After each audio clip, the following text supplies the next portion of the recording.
Hi everybody, welcome to Simply Scuba, and today I started by typing a scuba brand into Google to answer some questions about diving brands. Now I started off with Mares, just simply typed Mares Scuba into Google, and I'm just running through some of the people also asked questions on the first page. Are Mares fins good?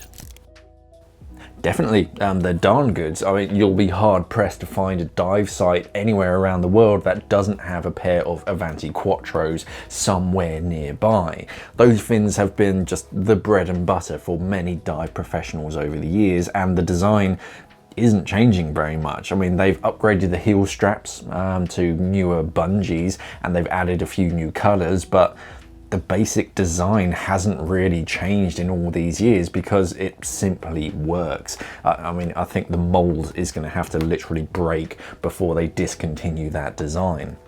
But Mares, they also make plenty of like freediving fins. They're an Italian brand, so freediving is very much in their blood, but they also make tougher technical fins from their XR range, hinged fins like the Extreme, light snorkeling fins for going away on holiday, and they've always been a tried and tested brand over the years from a range of diver levels from entry to professional, and their fins are always all just top tier for performance and control, and they've got bright colors that match their masks as well, and what more can you ask for in a pair of fins?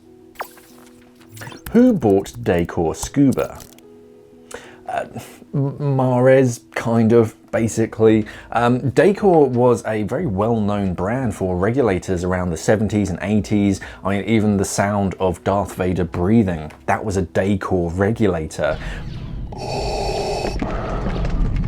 But in the 90s, they came across some hard times and they were effectively going bankrupt, according to sources. Then in swoops Mares Diving in 1999, and they bought the rights to Dacor Scuba. Although Mares was, I think at this point, technically owned by AMF or Head, because they kind of rebranded. And they own just a whole bunch of sporting brands along with Mares and of course now Dacor. Now comes the tricky part. A lot of divers got really upset with Mares because they didn't support some older Dacor regulators, even though they bought the rights to the company. But apparently Dacor didn't actually own the tooling and the molds for a lot of the plastic and rubber parts, and it would have cost just tens of thousands to recreate each of them for each individual little part for a bunch of old regulators that they were never going to break even on that. I mean, it really sucks for Dacor owners, but there's just no way that Mares could have broken even buying all of these new molds just for replacement parts. You'd never sort of make money off of that. So some designs did go through some basic rebadging and were re-released under a Mares badge. It was effectively the same thing, just with a different badge on the front. And they did actually run a trading campaign for anyone that did have Dacor regulators that wanted to transition to Mares. But it was Head or AMF, the company that owns Mares, who bought Dacor. How do you test a scuba regulator? First, with a visual inspection, take a look at all of the regulator and the hoses, look for any damage or wear and tear, look for anything just out of the normal, wear and tear, and make sure that everything is in its place, including O-rings, obviously. Check each of the connections and make sure that they're screwed in nice and tight, because they do undo themselves from time to time. It's just nice to make sure that they are on really tight. Fit the regulators to a cylinder and hold down the purge button on your primary, and then slowly open that tank valve until you start to hear it hiss.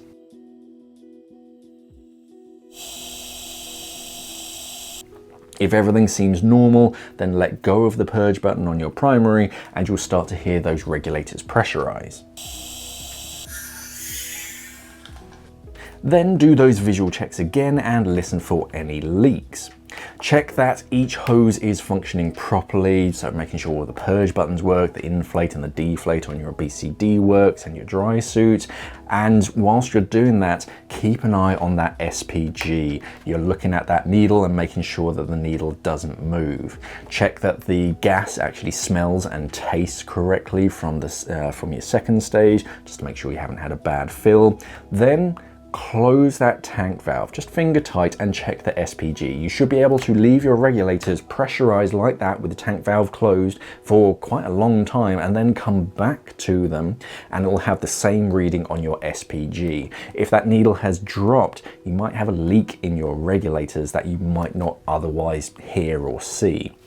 If you come back to your regulators, the needle is in the exact same position, then open that tank valve all the way, no quarter turn back, we don't do that anymore, and you should be good to go diving. You basically want to give your regulators a good once over every single part before and whilst pressurized, so that you know that each part is going to work when you need it to when you're in the water. What is intermediate pressure?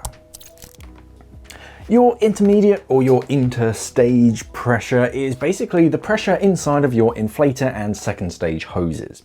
This is what your regulator regulates, basically. The air pressure inside of your diving cylinder is just super high. It's like 200 bar plus.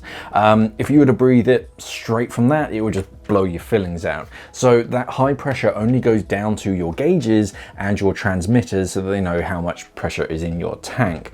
For your BCD and dry suit inflators and your second stage that you breathe from, you have a lower intermediate pressure, which is usually around 9 bar. It varies between regulators, but it's usually around that kind of 9 bar mark instead of 200 from your cylinder.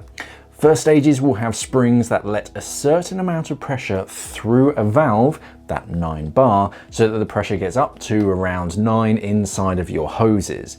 When you inhale from your second stage or inflate your BCD, the interstage pressure or the IP in that hose drops. The spring in the first stage then lets some gas in from your tank to top up that IP, which then closes the valve behind it. But simply, the IP is the pressure that your regulator regulates into your low pressure hoses for your second stages for you to breathe from, or for your inflator hoses. What is IP creep? IP creep is where that interstage pressure just keeps increasing beyond that 9 bar or whatever your regulator is set to.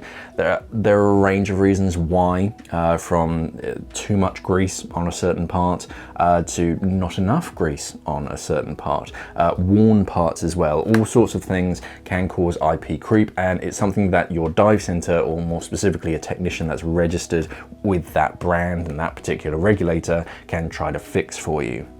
Your second stage is a bit of a fail-safe for this because it's a downstream, or most regulators nowadays are a downstream design. If pressure inside that regulator hose increases beyond a certain point, the valve in your second stage will actually open up, and it's going to open that valve as if you're pushing on that purge button a little bit.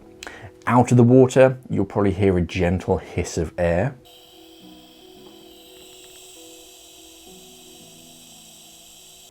In the water, it will bubble from the mouthpiece, just constantly, very gently. If it is gentle, it's not a death knell for your regulator, they just need a service, but I'd probably skip the next dive until they are actually serviced. If it's a loud, constant hiss, I'd just pack those regulators away and take them straight to my local dive center before diving with them. But IP creep is just where a little bit too much pressure gets on the wrong side of the valve inside of your first stage, getting into the hoses, and the telltale sign is bubbles from your primary. And that's it for another week. Always fun delving into history of diving and the brands. Some of the facts do get a little bit muddled over time, especially on the internet, but from what I could find online, those seem to be the main points of what happens. But of course, if you do know any different, then by all means correct me down in the comments below. I wasn't there personally, I wasn't in the industry back in 1999. This is purely what I've been told and read over the years. But if you have any questions about diving, then by all means, please let me know know down in the comments below, and please use the Ask Mark hashtag so that I can discuss it on the Friday show. Like, subscribe, do all that good social media stuff, and of course remember to head over to simplyscuba.com. Thank you for watching, everybody, and of course, safe diving.